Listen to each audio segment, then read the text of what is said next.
Chief, action.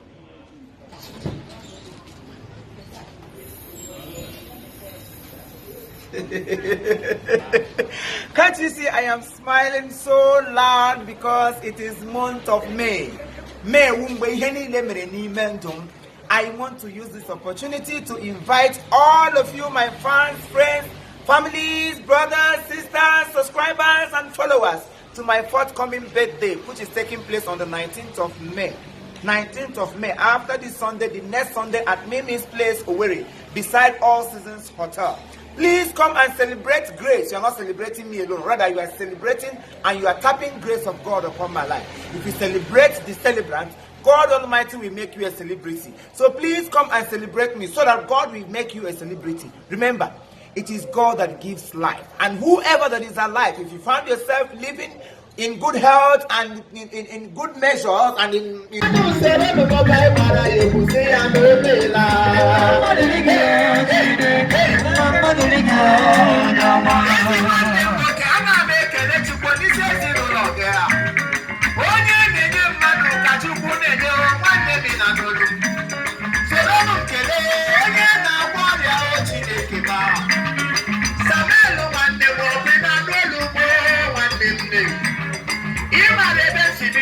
Chineke bụ onye na-ego achịche